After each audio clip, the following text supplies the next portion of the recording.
Hey, what's up? Crocker, Cohn. It's been a while. That's Crocker. I'm Cohn. We've had some technical difficulties, and we don't understand what's going on, but we fixed them. We worked around them, and now we're here. We did it. We're fine. It still looks good. Anyway, his backdrop, phenomenal. Mine's getting upgraded in a few weeks. Stay tuned. But I've been trying to get Eric Crocker's opinion. You guys maybe have already heard it on his channel, but I haven't heard it. I want to know what he thinks of the big picks in this draft. We tried this 2 weeks ago, and so we got through Drake Jackson. I know what he thinks of Drake Jackson. He likes Drake Jackson. We both gave Drake Jackson 2 thumbs up. So we're gonna go straight to the next draft pick. Hold on. What do you think of Ty Davis Price? Give me your scouting report to him. So Ty Davis Price, I try to separate the player from the value because the running back value to me is not very high. And it depends on what you're drafting this guy for. Now, if you're talking about drafting Najee Harris in the first round, or even maybe some of these other guys like Kenneth Walker and Breece Hall who went top of the second, and you're like, well, this is going to be our every down back, then I understand it. But if you're telling me you're drafting a running back to be more of an insurance policy because you had a lot of backs injured last season, you had to use Deebo Samuel in that role a little bit, that's when I get a little bit weird by the pick. Right. Just because the value of being able to find a back that can not only fill in, but contribute. And the 49ers have done very well with either late round draft picks or undrafted guys that can fill in and run well, right? To where people are like, oh, no, you got to keep him. Oh, you can't cut this guy, right? Like they've done well enough. So from that standpoint, I didn't like the value. And I was a little Look at Jeff confused. Wilson Jr., right? Right. I mean, their last 4 leading rushers. And again, if you're telling me you're drafting him to be the every down back, or 3 down back, like most of the time, he's going to be your leading rusher, then I understand it. Yes. But if you're not drafting to be that, then, I don't understand. The last 4 leading rushers by the 49ers have been either undrafted or a 6th-round pick like in Elijah Mitchell. So from that standpoint, I don't understand the value. Now, the player, the evaluation of it, I like him. I think he fits what Kyle Shanahan wants. He's a put his foot in the ground, get north right now. I think he does a lot of sudden things in it. Listen, I'm not saying he is this guy, but there's some things that he did that kind of reminded me of him. And like Frank Gore, right? Like I remember watching Frank Gore run, and he turned like a player that's blocked up for 1 yard, he turned into 3 or 4. Okay. Right. And when Ty Davis Price, I saw some of that where he was able to kind of get skinny and dip and get skinny in between certain holes between the A and the B gap. And then once he gets through there, he has enough speed and power, and you see the kind of mass that he has to be able to run through defenders at the second level. I think because of his size and speed, a lot of people really didn't want to tackle him in the open field like that. So he'd make guys miss. Like he's not Shady McCoy or anything like that. Yeah. But just when you see that size and speed, it's like, oh, let me throw an arm out there. He'll run through that. So there was a lot about his ability that I liked. The vision I thought was terrific. So again, I like it, especially if you're telling me like, hey, we're bringing him in because, maybe y'all don't know it, but there's some things that we didn't care for with Elijah Mitchell, but he was the best we had. So we want to bring in someone that's going to either compete with him or potentially even take that spot, or maybe just push Elijah Mitchell to be even better. But overall, the player, I like it more than the draft slot / value. I'm guessing the thing that the 49ers like least about Elijah Mitchell is the fact that he gets hurt so much. Right. He's in and out. He's kind of small. I think they want him to gain 10 to 15 pounds this offseason. He should be their starter week 1. I don't know. Who do you think is better right now? Well, listen, the crazy thing. Oh, my bad, y'all. The crazy thing with Elijah Mitchell is when he was at Raging Cajuns, he was actually like bigger. He was heavier. That's right. And I think he played around 215 or so, closer to 220. And I thought he dropped a lot of weight to just run better at his pro day, which he ran in the high 4.3s, right? And, I think he weighed in at 201. That wasn't the weight that he played at, though. So I was assuming, like, oh, he's going to, get back up to closer to 215. And I heard him say, well, I have to get back up to 215. So clearly that's not what he played at last year. And I think maybe that kind of hurt him a little bit. Some of the injuries he had, knee injuries, ribs, he played with a lot of those things throughout the year. So on top of playing with a banged up knee and ribs, and I've talked to certain people inside the building, they didn't even know if he was going to be able to suit up. Somehow he was. And even then, Kyle Shanahan was still like, oh, we're still going to run you 27 times, regardless of all these injuries that you have. So In the 8-man fronts, when everyone knew the Niners were running, it was like, Kyle, leave the kid alone. Stop. Right. Yeah. Run. I mean, just run Jeff Wilson. Like, you've showed that you like Jeff Wilson. Just give him 8 carries, even if it's just to give Mitchell a little bit of a break. Who's a better running back, Jeff Wilson Jr. or Ty Davis Price right now? Oh, it's hard to say. I'd say Ty Davis Price has a little bit more juice. Okay. Yeah. It's hard to say just who's flat out better because I've seen Jeff Wilson run well at the NFL level. He's a good receiver too. And he's a good pass catcher at the backfield. Yeah. So, I mean, I don't like to say like rookie going to come in, he's just better than the next guy. But I'd say there are things about Ty Davis Price that I like more. I'd say this. Ty Davis Price is the better prospect coming out of college for sure than Jeff Wilson. Do you find it interesting that Kyle went from a guy who was pretty much infatuated with scatbacks and just wanted like 3 dudes who ran 4.3 who were 200 pounds to now a guy who's looking for like, dude, if you're not 220 pounds, I don't know if you can play for me. Like, how did this happen? Just because the injuries? Well, I think, how did he end up liking a guy like Trey Lance, right? I think as you continue to coach, you start to find different things that you want in a player. And it's like, I like this, but this isn't bad either. And you see so many things around the league that are working with other teams, and you kind of figure out how you can incorporate that into your offense. And I think, that's good, right? That shows that he's not totally stubborn, right? He's definitely stubborn to a certain extent, but he's open-minded enough to say, you know what, I typically like this type of guy, but let me go and get this other type of back or quarterback. Right. Look, I'm with you on this. To wrap up Ty Davis Price, if they drafted him to be their starting running back because they felt like Elijah Mitchell really isn't built for that role, I get it. If they drafted Ty Davis Price to be like a rotational committee back who's gets 10 to 13 carries a game, you could have got that guy. Jordan Mason could do that. I like it. I mean, I don't understand. So I think a lot of pressure on Kyle to justify this pick. Use him. Gotta use him. And you don't want to, and again, I know a lot of people will hold the Trey Sermon thing, right? Like that, Trey Sermon didn't work, and just drafting him 3rd round. I mean, like that 3rd round pick is over and done with now. Whatever happens with Trey Sermon from here, if he improves on some of the things, I know how those exit meetings go. They told him straight up, hey, this is where we are with you. Here are the things that we want you to improve on. Go work on these things in the offseason, and you'll have as much of a shot as anyone else come training camp. So he has to really work on those things. I'm not all the way out on Trey Sermon just yet. No, it's too early, but doesn't it feel like this pick is kind of it's obviously putting Trey Sermon on notice. What do they not like about Trey Sermon, and what's the difference between him and Ty Davis Price? I'd say Trey Sermon. Okay, Ty Davis Price, watching him, I think he's like a combination of both Trey Sermon and Elijah Mitchell. Okay. Right? Where, Elijah Mitchell, the one thing that I think he did very well was he, in that outside zone stretch or inside zone, whatever, like he'd get there, put his foot in the ground, good vision, and get north right now. There wasn't a whole lot of dancing. He did do a good job of making guys miss in the open field and things like that to get some run after contact. But I'd say that's where he was good at. Where Trey Sermon, I think he has a little bit more like kind of wiggle to him. And there might have been a little bit more of, hey, I just want you to get the ball and just run it straight. And he's like, man, like that's not what I did in college. Like that wasn't exactly, where I was great. Where I think Ty Davis Price, he's kind of a combination of both. Where I think he has the good vision of an Elijah Mitchell, but he still has a nice little wiggle, kind of like you see with Sermon. With Sermon, but he doesn't do too much of it. So I think he's a good combination of both. Why did it and typically that's what you get with higher draft picks, right? Like guys that can kind of do both things. Elijah Mitchell was a 6th round pick because he probably was like, hey, he fits this very well, but outside of that, maybe he doesn't do some of these other things very well. Why did it take Ty Davis Price 3 years to break out? Was he just below guys, NFL players on the depth chart?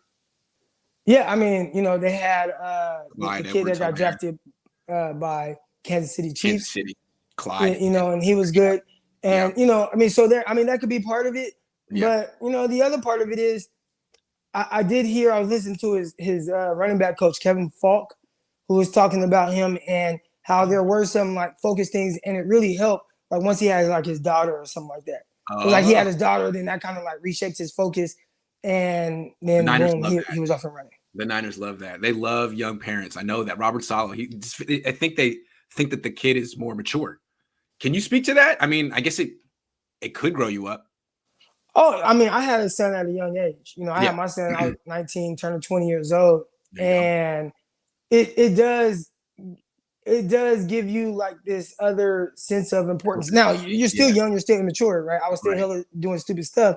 But in the back of my head, it was always, I got to do whatever it takes to be able to support my son, whatever that is. And sometimes it's good, sometimes it's bad, but that's always in your mind. So I definitely think that can help you kind of take some of your, football to the next level and understand like there's more at stake than just me playing the game because I like it. Now it's like, all right, I love football, I love playing all that, but now like this is a means to be able to provide for my newborn child. Robert Saleh has like 7 or 8 kids.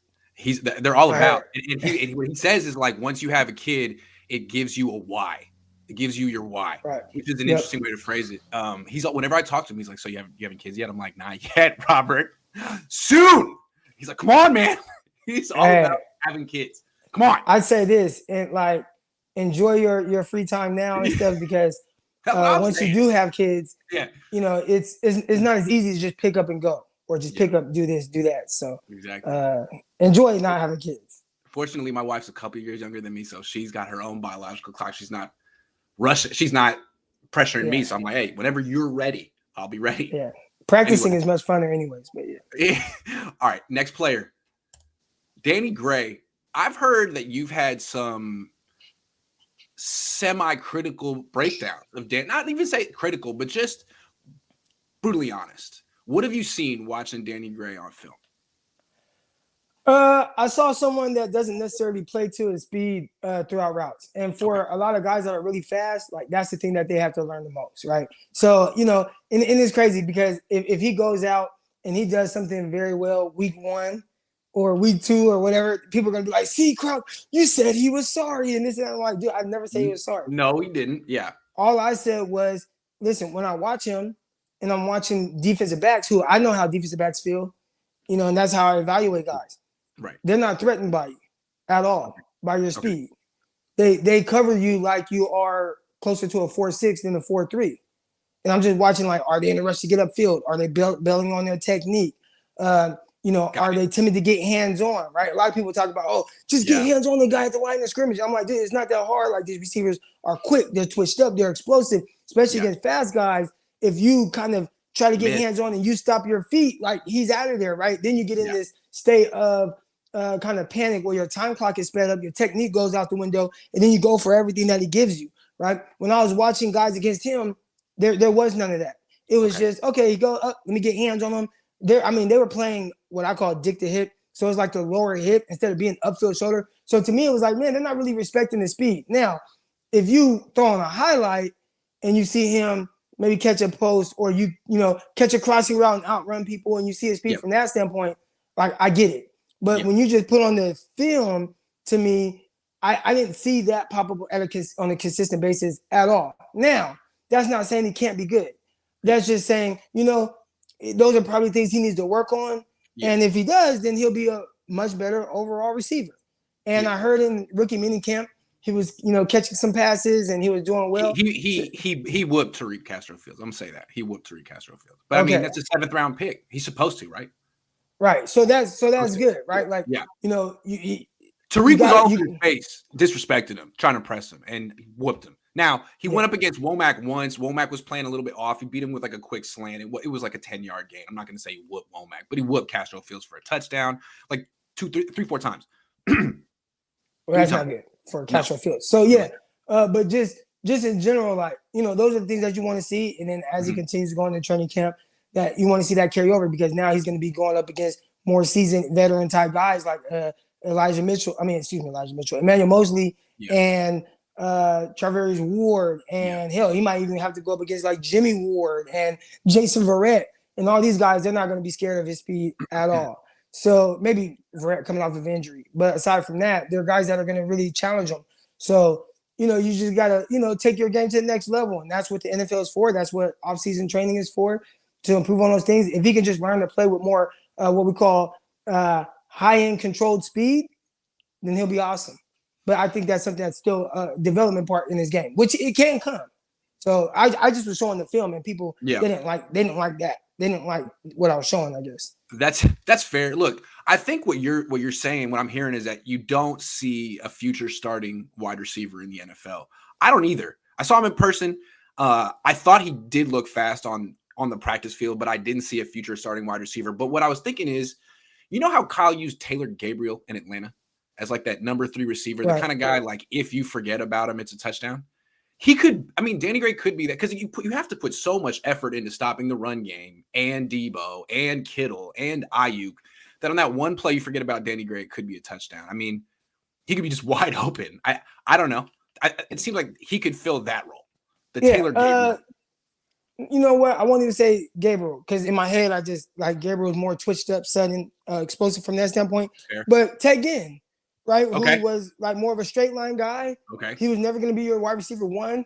But when he was playing in Carolina with Kelvin Benjamin and Devin Funches, and then, oh, by the way, we got this speed guy that can, run up the seam or a deep post, and you have a quarterback with a big arm that can throw it out there. That's the type of guy that you would like to see run under the ball. Now, is he going to be your guy that catches, 80 passes, 90 passes a season? I'll never tell somebody what they will or won't be, right? Yeah. He has a ways to go to become that. Yeah. But as far as how he can be utilized right now, I would say definitely someone that can either stretch the field or pull coverage, and he could probably excel in that type of role. Yeah, I think I agree. But when they drafted him, they also were trying to sell that he's a good yards after the catch guy. Real tough, can slash through the defense. We'll see. I noticed that he didn't really return anything in college, though. Like he returned some kicks, didn't really do much, didn't return punts. I was thinking, I mean, if you're at SMU and you're a great yak guy, you probably would be a returner too. Debo was a returner at South Carolina. He was a hell of a kick returner at South Carolina. Yeah. I'm a little skeptical that he's going to be this yak guy. I think he's probably going to be just a guy who runs clear out routes and maybe catches 1 or 2. I would say, and Kyle's been looking for that guy, right? Yeah. People forget about these signings, but JJ Nelson, true, Tavon Austin, true, Travis Benjamin in that same offseason, right? Like guys that he felt Marquise like Goodwin. He gave a lot of money to Marquise Goodwin. Yeah. And a lot of it was guys that could potentially pull coverage. And if you look at Danny Gray and you think that he has that type of ability, awesome. Now, and again, we'll see how it works out. I would have rather had Calvin Austin. Me too. That pick, you could have had him a round later. And who got Calvin Austin? Pittsburgh, who always gets it right at wide receiver. And the Niners know it. That's why they got Ray. Yeah, we'll see. We'll see. But I would have rather had Calvin Austin. Yep. You talk about return ability that you've seen, the ability to still stretch guys. I think he's somebody that definitely threatens DBs at the line of scrimmage with his speed. He's a jitterbug. I was watching him at the Senior Bowl. They couldn't even figure out how to cover him at the Senior Bowl. Like, it's like, man, do we press him? Nope, ran right back. Then do we play off? Nope, ran right. Yeah. Outside, like, there was nothing they could do. And I'm like, man, that's my type of guy. So I was higher on Calvin Austin, but they went with Danny Gray. We'll see. I'm not like down on Danny Gray. I just think, there's things that he needs to continue to work on. Do you have a feel for how Kyle develops his draft crushes? I mean, he has no idea who these players are until January. He flips on the tape and all of a sudden he's like, boom, Danny Gray is the one for me. How? Why? I don't understand. Or Trey Sermon or Ty Davis. It just seems like, does he have a pattern here? I don't know. If he does, I don't know what it is. Strange. He does. Well, here's the weird thing. Okay. He might have a pattern of guys that he likes and whatnot, but then at the blink of an eye, he could just not like a guy. That's right. He just doesn't play him. So that is crazy to me. I don't know. Yeah. I don't know. It's like he pounds the table for a guy, sees him for 2 practices. He's like, oh yeah, he's trash. Like, how can you do that? Yeah. And he does a lot of things, and I always bring this up, but how he was with Brandon Ayuk, who everybody watched Brandon Ayuk as a rookie and was like, hey, like this is a legit receiver. Hey, this is gonna be wide receiver 1 in the future. And then Kyle Shanahan, year 2, he starts off in the doghouse, and then Kyle Shanahan says, well, if I would have had better players his rookie year, we wouldn't have played him. And I was like, what? Like, Kyle, what are we doing? Like, what are we talking about? Clearly he knows how to play football. Clearly he did well. Clearly, like, he showed everything, but Kyle was like, nope. So I don't know. Kyle gets really weird with players, and it's hard to disagree because, we're talking about, 2 NFC championship games and the Super Bowl appearance in the last 3 years. So it's like, well, the results are good. So how dare you question Kyle Shanahan? But his methods, in the sense of how he handles players, to me has come off a little weird. And I wouldn't be surprised if, let's say, Danny Gray comes out and if something's not quite right away, Kyle's kind of the type of guy that's just like, everybody else, you're playing Danny Gray, you won't even be active. And that's tough. I'm going the other way with this. Brandon, I love you. You know, I know your mom. I mean, I know your whole family. I love you, man. Don't think you're out of the doghouse just yet. You pretty much made it out by default last year because Trent Sherfield was nothing. But the reason Kyle Shanahan was down on you is because he essentially wants you to be faster. You got to run a lot of clear out routes for Kittle and Debo, and you're not as fast as Danny Gray. I'm just saying, man, you're going to lose some snaps to Danny Gray just for, I don't know if he's going to get the ball, but he's going to run some routes that and maybe you don't even want to run those routes, Brandon. I don't know. But I'm telling you, this is because of you that they got Danny Gray. It's because of you. I'm serious. I'm curious to see. They're different type of receivers. Yes. I was definitely higher on Ayuk X-guys. coming out. And I could see right away, like, okay, I could see why Kyle Shanahan really liked this Ayuk kid. Yeah. Danny Gray, a little harder to see, but again, I'll never say what somebody's gonna be. He has all the ability to become, but I'm in between, like, will he be closer to Mike Wallace or AJ Jenkins? Right. Yeah. And that's why I'm now, right now, so far, how it sounds like he did. It seems like he's closer to. Yeah, it sounds like he's better than AJ Jenkins. People have told me, like, oh, they knew right away. Like, no, Jenkins, this guy's not going to cut it. They found that out in, like, mini camp. So it sounds like he's already better than there. So continue to work to being closer to Mike Wallace, who, was a solid receiver in the NFL. AJ Jenkins never had a day in practice where he caught 4 balls in any setting. He just couldn't get open. The ball never went to him. I don't understand terrible how that happened. Sean says this is Coach Kyle's last year in his 6-year deal. If only that were true. His original 6-year deal. He got an extension. If we don't make the playoffs, I think we should take our best shot at Sean Payton. Otherwise, Dallas will get him. Now that's intriguing.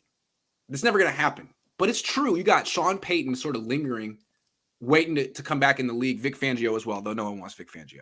Right. Sean Payton. Interesting. Better coach, Kyle Shanahan or Sean Payton? Well, you got to go with Sean Payton just because. But here's the hard thing: like, Sean Payton has had Drew Brees, right? He had Drew Brees his whole career, so it's, like, you were good. And I say Drew Brees' whole career, but I mean, if you remember Drew Brees when he first got to the NFL with the Chargers, he was not the Drew Brees, the Hall of Fame Drew Brees player that he turned out to be. So I mean, you can give Sean Payton credit for sort of having. You can give Sean Payton credit for that, handling the entire situation with New Orleans and what they were going through with Katrina and everything, and kind of being able to be consistently good. I mean, the Saints were always a scary team, regardless, and you knew that they were going to be competitive because, one, they had Drew Brees and they also had Sean Payton. It seems like he handles players very well. I'd say if there's anything Kyle Shanahan could do a little bit better, I think it's not being so, like, such a hard ass, like, all the time. Yeah. But I don't know who's better. Sean Payton won the Super Bowl, so and he's just had much more success. But Kyle is just getting started, right? Like, we're talking about Sean Payton, who's been coaching since, like, 2005. Right. So we got 15, 16 years of what he did. Kyle Shanahan, we got 5 years in, and there's a lot of good. There's also, okay, let's see where it goes. If you're talking, like, just offensive creativity, I think Kyle's on Sean Payton's level. I think they're probably right up. I mean, they're in the top tier with Andy Reid. But you're talking about. Most people will tell you as a play caller, Kyle is up there. If not the best. Top 1, 2, 3 in the league. But I mean, where Kyle falls short always is going to be leadership. He doesn't want to be a leader. He just wants to be Kyle. He wants to be friends with the cool kids on the team, and he wants to be hard on the non-cool kids on the team. And then in the big moments of his career, he has choked 3 times. So that's what defines him at this point, beyond being a genius offensive designer. He's choked in his 3 biggest moments, and he just lets Jimmy lead the team, which is why the Niners haven't gotten rid of Jimmy yet, because Kyle delegates leadership. I'm sorry. I mean, that's okay. It allows players to be leaders. That's a good thing. But Kyle, at a certain point, he won't even pick a quarterback in year 6. I'll say this in defense of Kyle Shanahan. You talked about him choking, 3 times in big moments.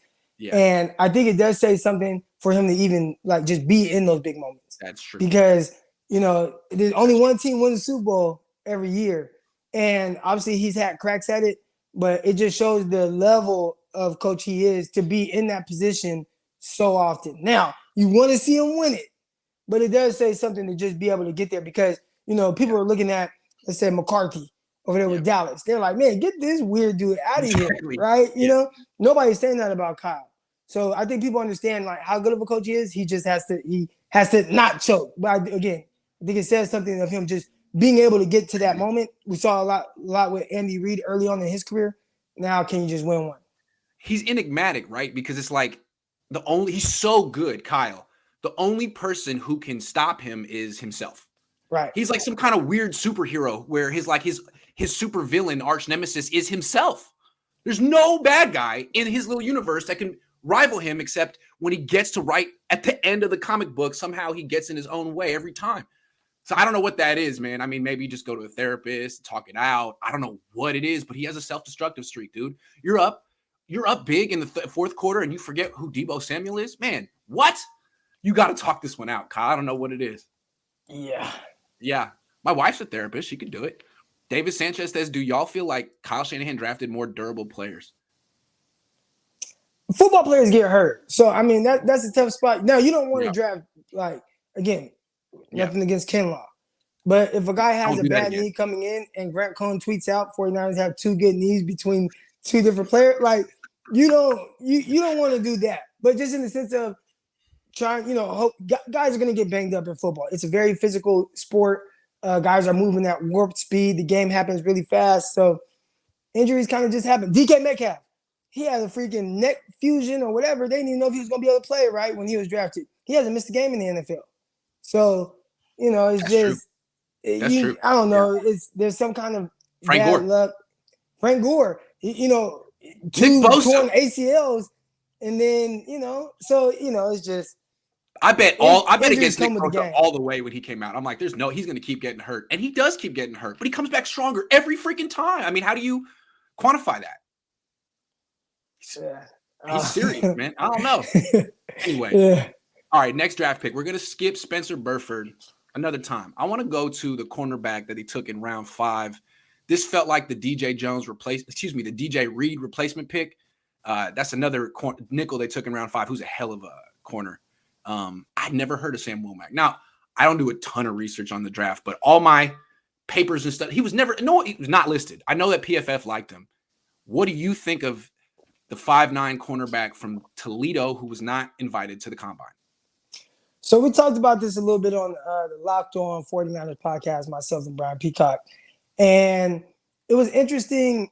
It was interesting watching him because first I put the film on and it was like Toledo. It was very hard for me to find Toledo's defensive film. I couldn't find anything in my drive that I have, which there's a bunch of teams in there, a bunch of schools, bunch of years. I got that drive. Yeah, I couldn't find anything on Toledo, all 22. So I go to YouTube and I'm trying to see like if I can find anything for something to take away. I'm watching it and I'm like, well, I don't see him out here. I'm looking at the corners. I see Zero. I see these other guys. And because when he was drafted, everything I saw was like number 19. And it was like, oh, wait, I find out he's number 0. So then I go back, watch it. I'm watching some stuff. And a couple of things came to mind. One, he looked much bigger than 5'9", which was weird. And Peacock attributes it to his like long arms. He has like almost like 32-inch arm length. So maybe that just makes him look like longer and taller. But he looked like more like 5'11", 6 foot than he did 5'9". So that was one thing. And I thought he played like that. I was expecting because when he was drafted, you see his size and there are a lot of people like, oh, twitched up, smaller guy is going to play in the slot. And I saw someone that plays like an outside cornerback, which isn't a bad thing. That you say that. That is keep going. It just looked like real quick. Guess what? Guess what position he played at the rookie minicamp? What position? Outside the whole time. Left corner. Nothing in the middle. That was Quantrez Knight from UCLA. Anyway, keep going. You're right. Right. So you're right. So, you see that to me, and I didn't know that. But to me, he looked like an outside cornerback. See, Croc knows his shit. I'm just saying. That's right. He looked like an outside cornerback. I thought his movements, I didn't see super quick twitch type guy. I did see good ball skills. And then when you look at his numbers, I think that reflects that. How many pass deflections? I think he led the conference 3 straight years in passes defense. So I think that's big time. That's showing that at the very least, this guy is in position to make a play on the ball. And more times than not, he's making the play. So, that was awesome. I did see one play where he had this like interception over his shoulder on a vertically pushing route. I thought that was good. So it was interesting watching him, and I couldn't find a whole lot of things on him. But overall, I saw more outside guy than nickel. And that's not to say he can't play nickel.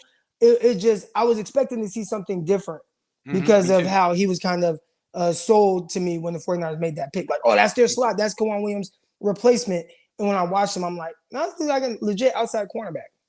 Okay, this is it just occurred to me, and this is silly because the guy I'm going to compare him to was a first-round pick. But in terms of just athletic profile, I think the cornerback that Sam Womack most compares to on this roster is Jason Verrett. Jason Verrett's 5'9". Jason Verrett runs a 4.3. So Jason Verrett was more explosive than Sam Womack. But I think Womack ran. He was a 4.3 something. Yeah, I think so. I'm just saying. I'm not saying he's going to be Jason Verrett, but I can see the Niners having success with Verrett and being like, well, I mean, why don't we see if a guy has a similar profile, maybe it'll work here. I don't know. Maybe that's what they're thinking. Womack. Right. But yeah, I didn't see and I wish I would have seen more. I didn't see like a lot of press reps. So there wasn't a whole lot for me to take away from what I saw with Womack, other than good. He looked like an outside cornerback, which again, that's not a bad thing. It's just not what I was expecting to see.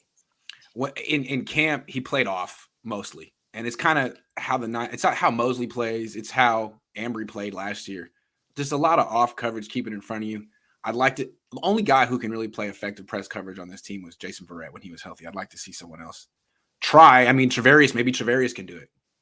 Well, Ambry Thomas was a press man corner at Michigan. And that was his thing. And then he gets to the 49ers, he's playing a lot of off. And I just remember thinking like, oh, well, he's not an off guy. Like, they need to play him close to the line of scrimmage. And then he having those struggles, and Kyle Shanahan saying, oh, yeah, if you would have told me at the beginning of the year, like, this is the same guy, I thought he was just terrible. Like, essentially that's what Kyle was saying. And it's like, well, yeah, you're having him do something completely opposite of what he did that made you draft him in the 3rd round. Right. So he's going to come on later in the season. I mean, that's what happens to a lot of the, Samson Ebukam was the same way on the D line. Right. You had to go through like that process of truly one, buying in, because I know how frustrating it is to try to learn something new and go through the process of like looking like trash. Right. Like that happened to me, smaller scale, being with San Jose Sabercats, where they changed up a lot of my technique. And I'm just like, dude, I'm getting whooped out here. Yeah. Like, this not me. And by the time the season started, it finally started to click. And then I was better for it. But it sometimes, if you go that route, it takes a while. That's why it can be dangerous making big investment. I love cornerbacks, and I think they're really important. But if you give $100 million to a cornerback who did, these specific techniques, and you don't realize you're asking them to do a whole different set of techniques, it just might not work out. Well, this is what you do. Yeah. Pay him to do what he did well. What he did. And there's a lot of people that try to make a guy fit into like their scheme when it's like, no. I remember talking to I was on FaceTime. My buddy was on FaceTime, my boy Lavelle Hawkins, and he had McCourty on FaceTime. Mm-hmm. And so I'm asking him some questions about the Patriots. And he talked about Stephon Gilmore. And they were like, listen, they just told him, you go get that guy. Yeah. And like, don't worry about any of this other scheme stuff. Don't worry about anything. Like, do what this guy does well, And I think sometimes coaches try to get a little too cute and they change up a guy and then you end up getting a player who, like, that's not who he is. That's not what he is. I think that's the Niners' specific problem on their offensive line. Every time they draft a guy, they're like, he played left tackle in college, but we think he's a right guard. Word? When does that ever work for you? You always switch the offensive lineman around, and then year 2 or 3, you're like, we're going to try playing him at his original position. Oh, that's brilliant. That's freaking brilliant. You always do that. I'm just saying. Yeah. That's neither here nor there, though. Neither here nor there. Irfan says, yesterday it was reported that Trey doesn't have the arm fitness, and the other one being that he asked for all the rookies' phone numbers. Thoughts? I heard about the arm fitness thing. What does that mean? We talked about that on Peacock on the Locked on 49ers, and we were very confused that, like, what the hell does arm fitness mean? Like, arm fitness, does it mean like strong arm? Because I saw somebody that had a strong arm, and I guess the guy went on Twitter today and he elaborated and said Man, hold on. I'll tell you exactly what he said. Hold on. I have it right here. Okay. It still is kind of stupid to me. All right, arm fitness, the ability to consistently throw the football all season long and beyond to the playoffs. This can be fixed through focused off-season training and a commitment to arm care. Who is this? That's Ryan Harris. He used to play for the Broncos. Looks like he won a Super Bowl with the Broncos. He's an analyst now to some extent. I'm not exactly sure. And he determined this just watching him on TV? No, I guess he talked to some players and coaches or something. Man, everyone's talking to people. Enough. Man, that's crazy, man. I don't know what the hell that means, and he's never seen it. But everyone is like, I've never seen Trey Lance practice or play, but I heard third hand from someone something weird. Like, man, enough. Can we get to OTAs already? It's really been frustrating for me because, like I talked about with Danny Gray, right? There are things that I'm like, I can see Danny Gray needs to improve on this, but okay, it's gonna I understand that those things are gonna take time, and whether he ends up being able to do it or not, we'll find out. Yeah. And I take the same approach with Trey Lance, whereas okay, I watch him against in the preseason, I watch him against Arizona, I watch him against Houston, and there are things where I'm like, okay, see him improving on some things, I see things he needs to continue to improve on, but all right, let's see if he eventually gets there. It's not just gonna take 1 year or one off season. I think this is gonna be a continuous process, but it's oh no. Arm fitness isn't good. Oh no. I just invented a term so I could write off a kid who started 2 games. What's crazy to me is Trevor Lawrence starts a whole season in Jacksonville, basically plays like shit, and everyone's like, it's not his fault. It's Jacksonville. And that's true. I would say that too. But Trey Lance plays 2 games, and everyone's out here I am so good at analyzing football. I can tell you what his future is going to be after 2 starts. It's what are you talking about? Yeah, they're not even giving. You wouldn't do that with Trevor Lawrence, would you? You would give they're not giving the kid a chance, man. Nah. And I guess a lot of it has to do with, I don't know. I think they've seen some of these other guys perform well at a high level, so they go more off of that and give them a little bit more leeway. And no, Trevor Lawrence, he wasn't good. But look at the situation. Zach Wilson, he threw more interceptions and touchdowns and 55% completion percentage. But it's this issue. Year 2, he's the guy. Justin Fields, they tell you all these other things, but the guy that played the least amount and looked like he improved. Oh, it was just the Texans, and he had bad arm fitness. So I don't know. Kyle fuels a lot of this because I think people are confused. You traded all this to get a guy, and then you sat him behind Jimmy Garoppolo. Teams don't do that. I mean, teams really don't sit first-round quarterbacks very much anymore, let alone ones they took in the top 3, let alone ones they traded up for, especially if you don't have a Hall of Fame quarterback to hold him back. I mean, everyone's like, well, why didn't he play? And then you just have these crazy theories that go with that. I always thought it was a very unique situation, and I understood it the entire time. I understood why you would Kyle Shanahan was in a unique situation, and that he was going into his 5th year. He had 1 winning season. Yes. And more of what Jimmy Garoppolo is at that time, right? Yeah. So there's that aspect of it. At the very least, I know our floor with Jimmy could be higher than a rookie who hasn't seen NFL and hasn't played in a year. So I understand that. Now, this all could be fixed if they would have just let Jimmy go. But why would you just let him go? I think if they were, that was the perfect opportunity to do it and just go all in with your rookie. And whatever would have happened as a rookie, say they win 7 games, 8 games, or whatever, people would be like, oh, looking forward to seeing what he does year 2. Probably going to win 10, 11 games, right? But because he doesn't play and he only plays 2 games, wins 1, loses 1, there's ups and downs. It's just there's so much speculation going on. And I think it's the toughest thing is he has to now follow up an NFC Championship appearance as opposed to a 6-win team, which it was the year before. Yep. What they should have just done is get rid of Jimmy immediately and bring in another backup, better than Nate Sudfeld. Bring in Andy Dalton. If you had done that, you could have had a real competition. You could have had protection if Trey Lance gets hurt. But keeping Jimmy Garoppolo here, it's here, for example, the Niners they say they believe in Trey Lance. They say they believe in Talanoa. With Talanoa, they didn't keep Jaquaski. They wanted Jaquaski out.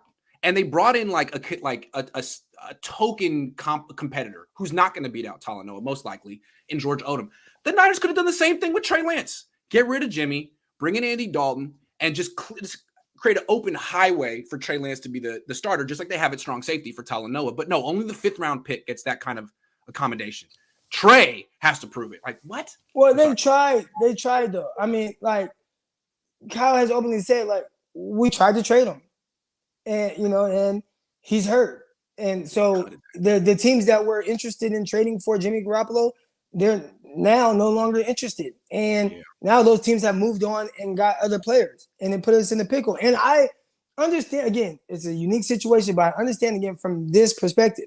Yeah. Jimmy Garoppolo has been a part of 49ers teams that have won a lot of games. Yeah. So do you just say, well, okay, Jimmy, you've done this and everybody loves you and you've been a great leader and you've been awesome, but we're just going to cut you just to let Trey Lance play? Right. Or is it, well, he's around, we're still going to try to move him, but if we can't move him, then, and that's what they've said, right? Like, we are still actively going to try to trade him. They've said that.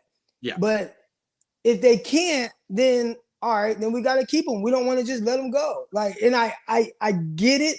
It's hard on Trey Lance, 100%.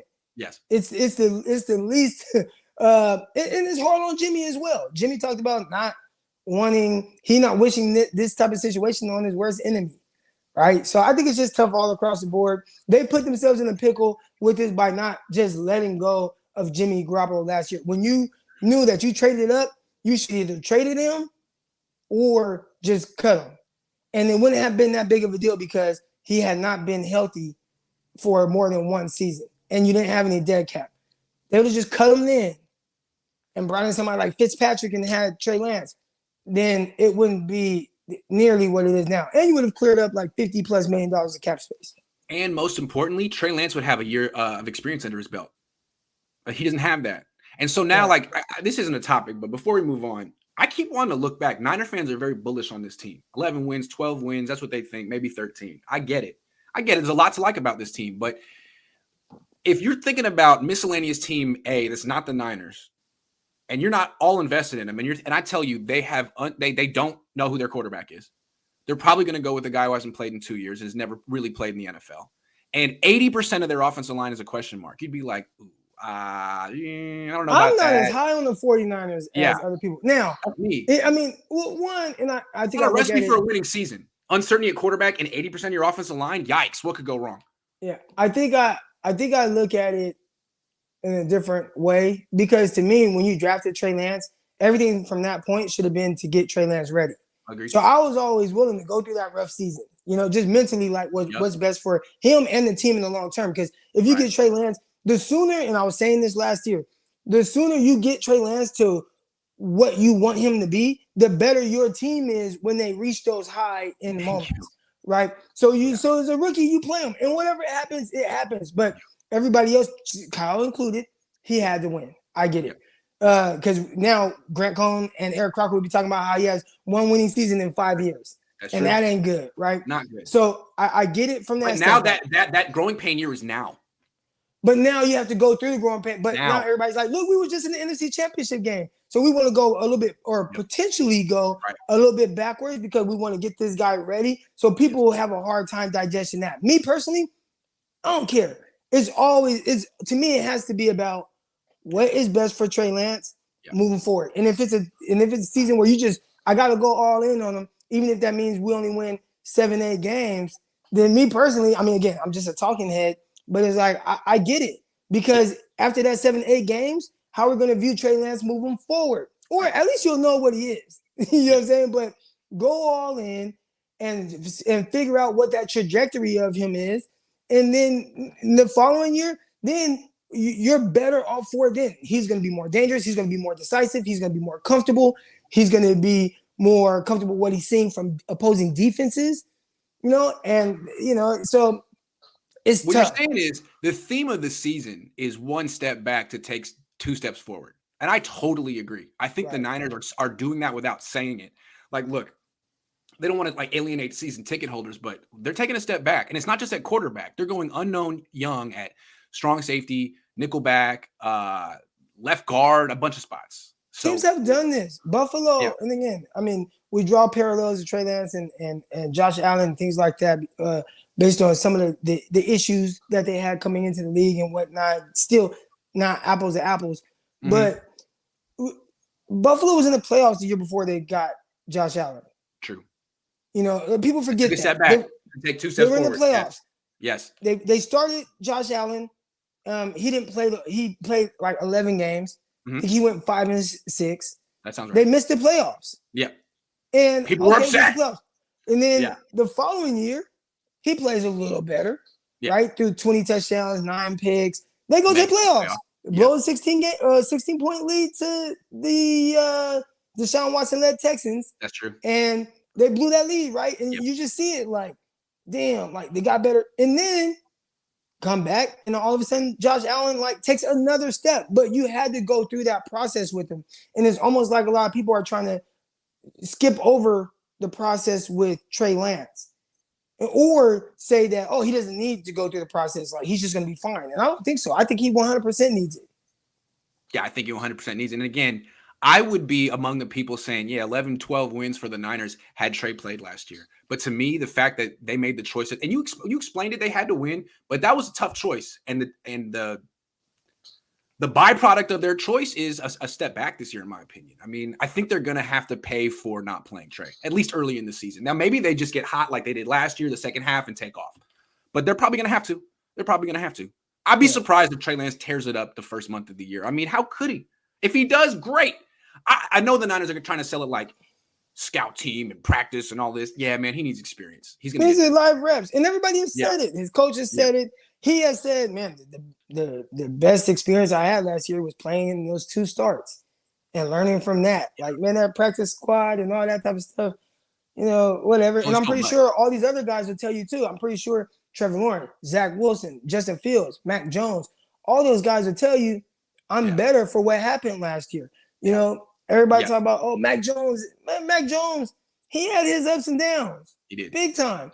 He you know, and again, I'm not judging Mac Jones. Like, I'm not saying this is what he is. Like, I'm pretty sure he's like, well, I need to go through that last stretch of games where they lost 4 out of 5 games. Their only win was against Jacksonville, and he threw 7 interceptions in those 4 losses and got their butts kicked and had no chance in the playoffs. Like, he had to go through that. And Trey Lance, whatever he goes through this year, I think he has to go through that to be better moving forward. Demon SS says, how the hell can they determine arm fitness of 2 games? I still think it's a made-up term that some guy just made up. Arm fitness. I don't know.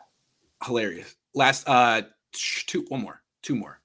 What do you think of the second cornerback the Niners drafted, the bigger guy from Penn State, Tariq Castro-Fields? So, aside from him getting his ass kicked in rookie minicamp, I actually like Castro-Fields' film. Like, when I put that on, I saw a guy that could play press. I saw a guy that could play off. You know, I didn't see like a first-round corner, a second-round corner, but I definitely saw someone that could potentially be a, you know, late 3rd, early 4th. You know, I saw like the ability, you know, to play off, to play press. Talked about Ambry Thomas, and he was like, hey, I don't want to see Ambry Thomas off. Like, he was a press corner to me. Well, I saw a good amount of Castro-Fields where, like, no, he could play off. He could turn around with guys.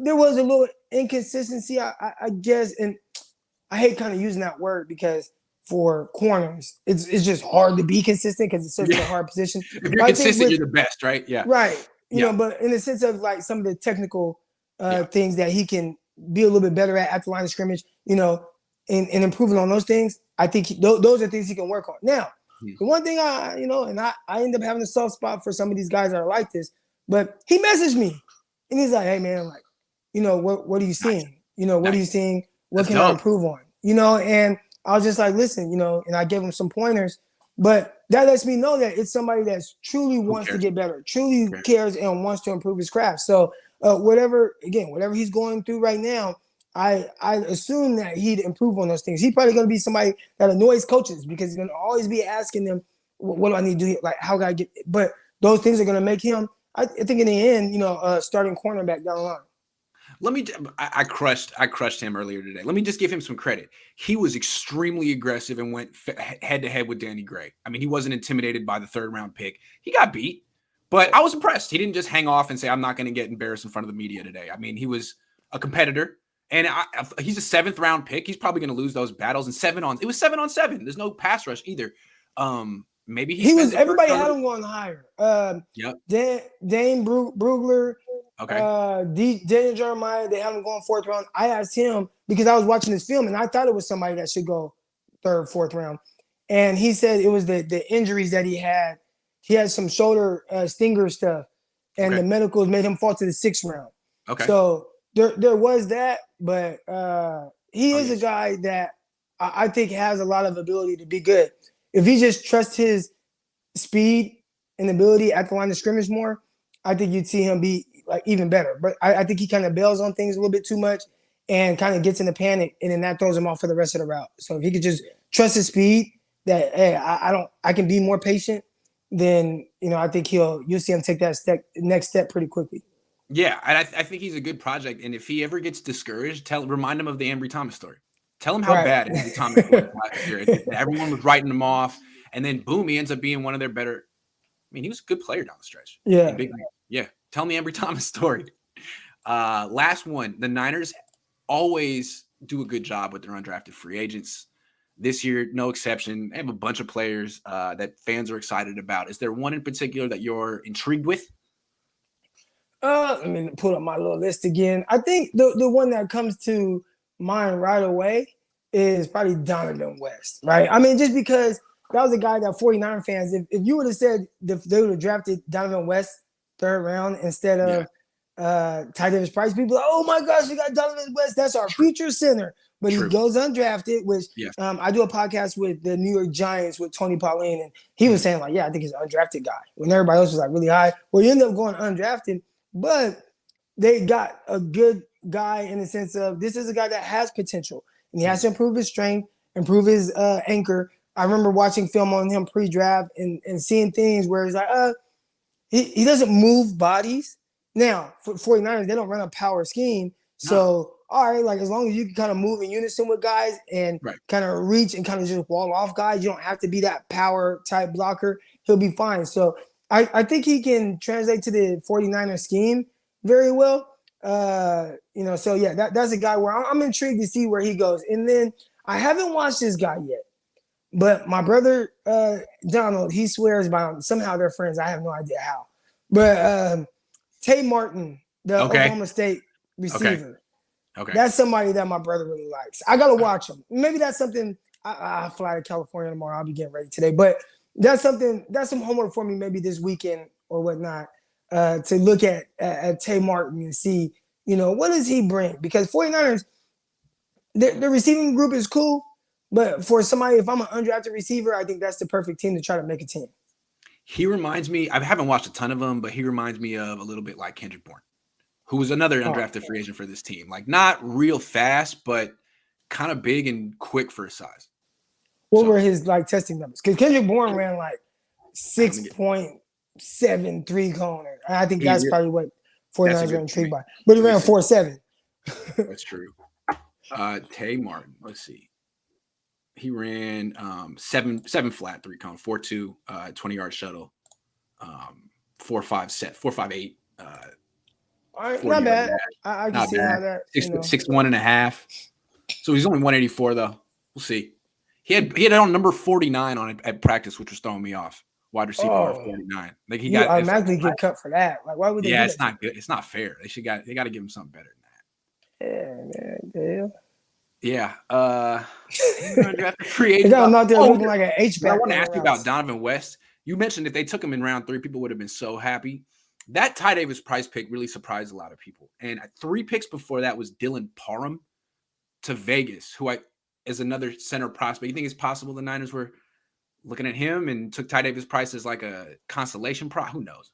Potentially. There were a few, and I can't think of it. I'd have to look at that 3rd round and 2nd round off the top of my head. But there were a few centers and interior offensive linemen that people were really high on, and they just went kind of high. And they went before the 49ers could pick. So that's true. Maybe Ty Davis Price was just, hey, this is the highest player on our board, on our big board. And they were just, all right, let's not panic. Let's just take them, even if Eric Crocker thinks the value isn't quite right. All right. Well, Eric, you've given me more than an hour of your time. Thank you very much. We'll be back next week, and we'll have OTAs to talk about. All right. Thanks for watching, everyone.